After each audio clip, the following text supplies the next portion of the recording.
hasn't been going so well, but had the potential, I think, to be great for both companies. And I'd like to announce one of our first partnerships today, a very, very meaningful one, and that is one with Microsoft.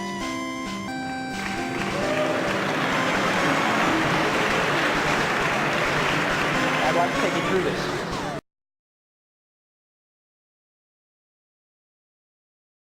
C'est vrai qu'une grande marque se construit dans la durée, se construit toujours à travers de grands produits, donc inutile de citer la liste, hein, mais du Macintosh de 1984 jusqu'à l'iPod d'aujourd'hui et aujourd'hui le iPhone.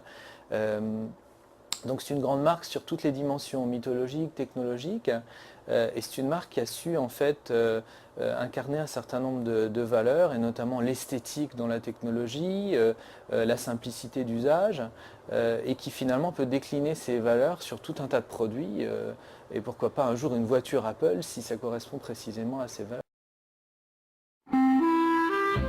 Voici comment accéder à Internet en 3 étapes. Étape numéro 1, se brancher. Étape numéro 2, se connecter.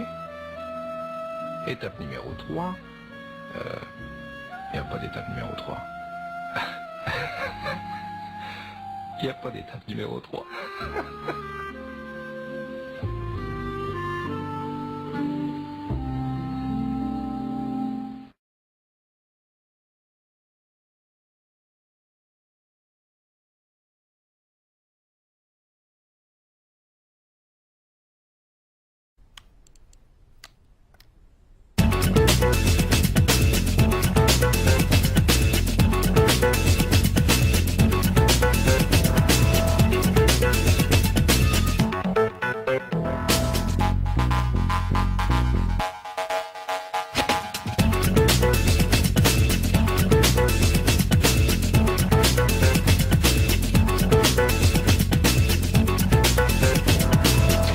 iPod, 1,000 songs in your pocket.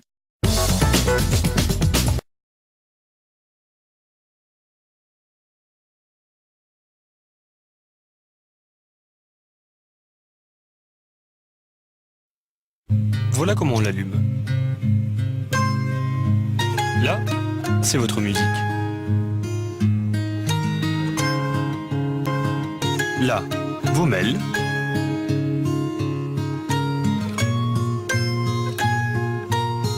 Là, c'est Internet.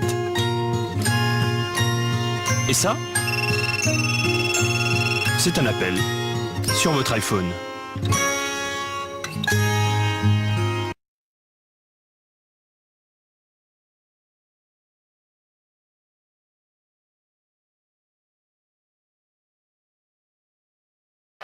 Malgré la traversée du désert qu'il y a eu pendant plusieurs années, il y a eu une très grande cohérence à chaque fois en accompagnant et en anticipant les évolutions de comportement des consommateurs et en même temps avec une dimension technologique très forte. La philosophie d'Apple repose sur 2 piliers essentiels, la créativité et la convivialité. La créativité aujourd'hui est un élément essentiel dans notre société qui est complexe, il faut savoir en permanence réinventer, inventer et développer de nouvelles sources de création. Et la logique de convivialité, c'est quelque chose qui répond aujourd'hui à une dimension qui est de plus en plus individualiste et inhumaine de notre société. Et donc Apple a su concrétiser dans ces 2 piliers une philosophie véritablement concrète à travers des produits qui sont aujourd'hui la respiration et l'essence même de cette philosophie.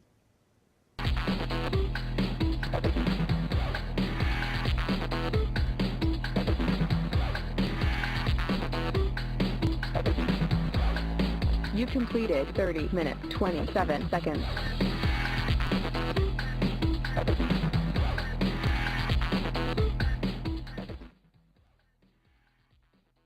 Je pense que le point de départ, c'est la volonté d'être à part. Toutes les entreprises ont pas cette volonté-là, d'être au centre du jeu.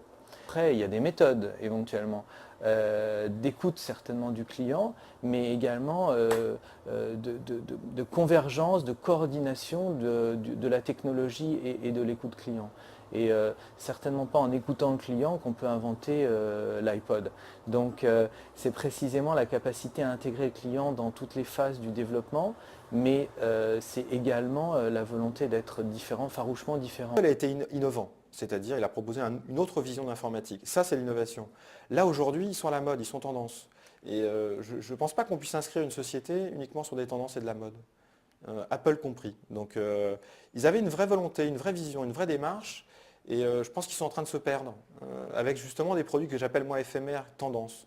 On va se retrouver dans un système où Apple va naturellement devoir s'interroger sur quelle innovation produire demain. Est-ce qu'il risque pas de faire de la mode pour de la mode, c'est-à-dire de l'innovation pour l'innovation, et au bout d'un moment être dans une logique où ils se prostituent eux-mêmes par rapport à leur propre discours. Comme tout créateur, Apple a un vrai challenge, c'est de rester dans une dynamique d'innovation et de rupture, mais qui soit sincère et authentique.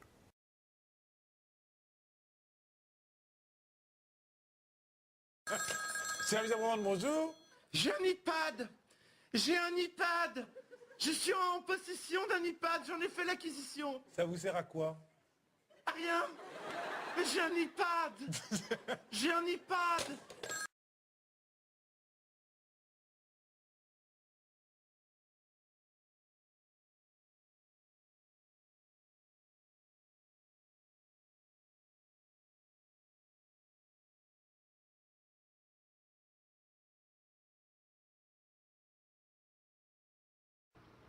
Is a widescreen iPod with touch controls.